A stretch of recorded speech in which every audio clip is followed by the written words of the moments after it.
Quoi de mieux pour démarrer cette 23e journée de Pro D2 qu'un choc entre Montauban et Oyonnax au stade Sapiac. Montauban qui enchaîne surtout un troisième match de suite face à un membre du top 6. Surtout qu'Oyonnax vient d'étrier Carcassonne à Charles-Maton et vient clairement avec de grosses intentions.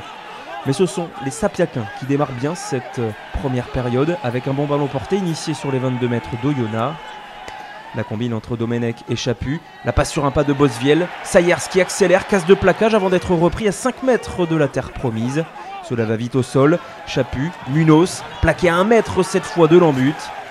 Et c'est encore une libération rapide qui permet à Jérémy Chaput d'aplatir le premier essai de la partie. Une entame éclair des joueurs sapiacains qui ont monopolisé tous les ballons et qui sont évidemment récompensés par ce premier essai de la partie, transformé en plus par Jérôme Bosviel, 7-0 pour Montauban. Et quelques instants plus tard, 4 minutes exactement, on retrouve encore les avants de l'USM Sapiac en train de ferrailler auprès du ruck. Engelbrecht qui est bien pris, cela ne passe pas à la main. Alors Bosviel tente au pied et c'est le drop réussi par l'ouvreur sapiacin. 10-0 pour Montauban, c'est le score à la pause. Car Oyonnax a beaucoup tenu le ballon, a matraqué la ligne de défense de Montauban en première période, mais a échoué à 3 reprises, 2 essais refusés, notamment à McDonald et Ursaké. Alors on accélère forcément dans ce début de deuxième période. McDonald stoppé à 1 mètre de l'embut. Cela bataille au sol et on se met à la faute du côté sapiacin.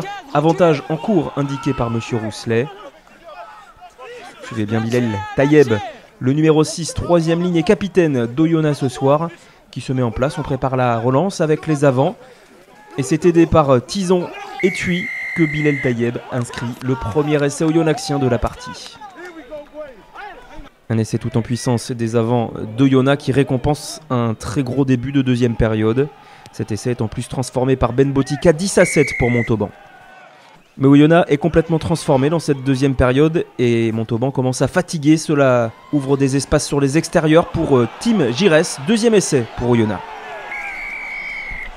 Un bon jeu déployé, la passe sautée de Botica et surtout le décalage bien joué par le talonneur Quentin McDonald, mais ce n'est pas transformé. 12-10 pour les joueurs de l'Ain.